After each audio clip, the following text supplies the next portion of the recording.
नमस्कार, welcome to skill tool. मैं Sandeep Ray, chances consultant, corporate trainer and motivational speaker.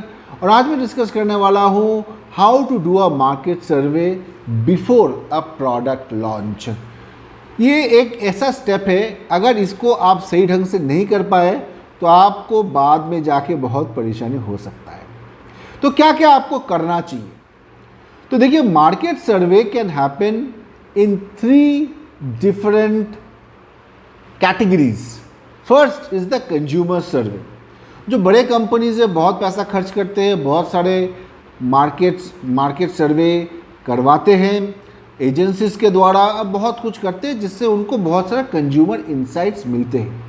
But if you are a small enterprise, you don't worry about that. आपके पास अगर वो budget नहीं है कि भाई हम मार्केट सर्वे किस तरीके से कराएं, वो तो बड़े कंपनीज का काम है, हम कैसे करें।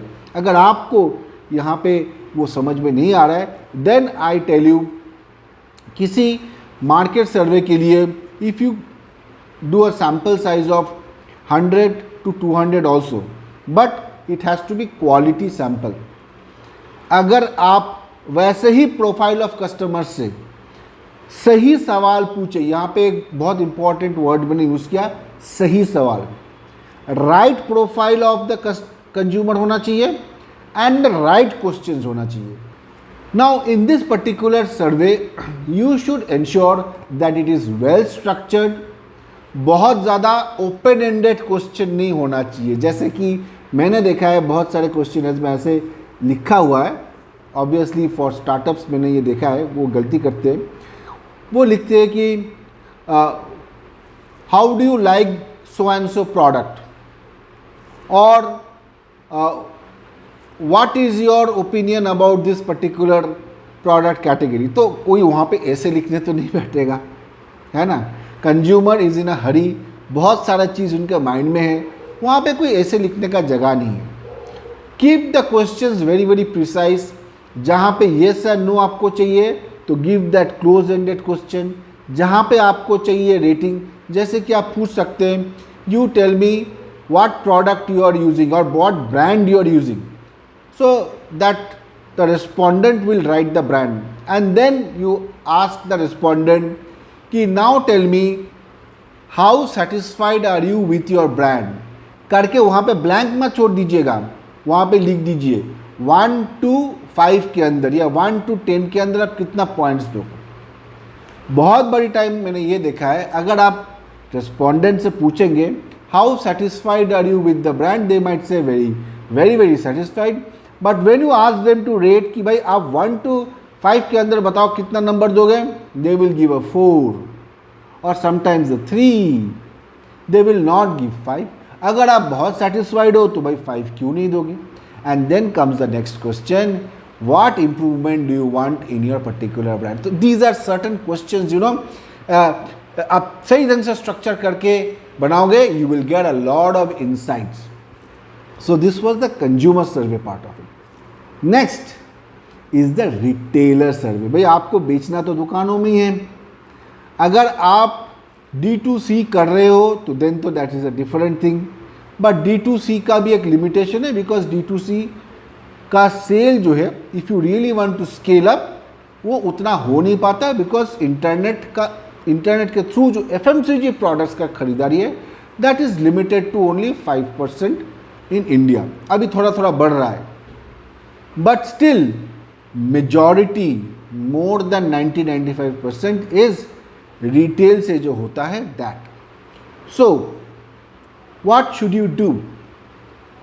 You should create another questionnaire for the retail stores, जिसमें आप एक क्वेश्चनर बना सकते हो जनरल स्टोर के लिए, एक क्वेश्चनर बना सकते हो होलसेलर्स के लिए, एक क्वेश्चन आप बना सकते हो if you are targeting some eatery kind of thing, उनके लिए। इस तरीके का अलग अलग चैनल के लिए भी आप बना सकते हो। या फिर एक ही क्वेश्चन आपने बना लिया जिसमें आप पूछोगे कि आप कौन कौन से ब्रांड स्टॉक करते हो। दुकानदार के पास ज़्यादा टाइम नहीं होगा, तो आपको देखने से ही पता चल जाएगा कि कौन कौन से ब्रांड में डील कर रहे हैं, किस ब्रांड में कितना मार्जिन है। ये भी आपको एक दुकानदार से शायद पता ना चले, एक दुकानदार शायद एक बता दे, दूसरा दुकानदार दूसरा बता दे। तो for retailers you might not get response immediately and the correct one from only one retailer. तो retailers में भी आपको different areas of your market में survey करना होगा and you have to ask the right questions and get the answers for them about competition. कब competition का availability मतलब सर्विस कैसे होता है वहाँ पे, कितना मार्जिन देते हैं, डिस्प्ले के लिए कुछ देते हैं कि नहीं, कौन कौन से स्कीम्स चलते हैं. तो all this are different questions you can ask to the retailer. Now this was the retailer part of. तो पहले मैंने कंज्यूमर सर्वे, उसके बाद retailer survey, and then the third part of your survey should be what, that is your own observation.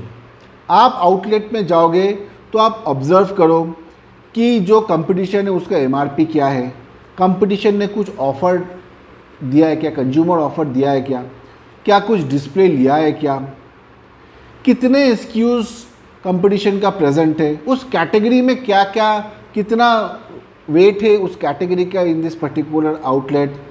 अगर कोई shopper वहाँ पे जा रहा है तो शॉपर क्या क्वेश्चंस पूछ रहा है, क्या कुछ उस कैटेगरी के बारे में या फिर कंपटीशन के प्रोडक्ट्स के बारे में क्या कुछ क्वेश्चन पूछ रहा है दुकानदार को, दुकानदार क्या आंसर दे रहा है, जो शॉपर है वो किस तरीके से प्रोडक्ट को देख रहा है, देख के क्या वो मतलब उसको घुमा फिरा के देख रहा है, is just dancing at the product. तो ये सारा चीज़ जो है ना आपको बहुत सारा इंसाइट्स देगा कि कंज्यूमर और शॉपर किस तरीके से स्टोर के अंदर interacting with the brand and the category. So these are the three different buckets you can use for your market survey before any product launch, जिससे आपको बहुत फ़ायदा होगा. Don't go by gut feeling कि मुझे अच्छा लगता है ये प्रोडक्ट मैं लॉन्च कर देता हूँ. ये गलती बहुत सारे स्टार्टअप्स करते हैं. Please don't make that mistake. आप अच्छे से साइंटिफिक सर्वे करो, चाहे सैम्पल साइज कम ही हो, but do a genuine survey and then only select the product and then go for planning for launch of the product. Thanks a lot for watching this video. Please don't forget to like, share and subscribe. I'll be back with more videos. Thank you.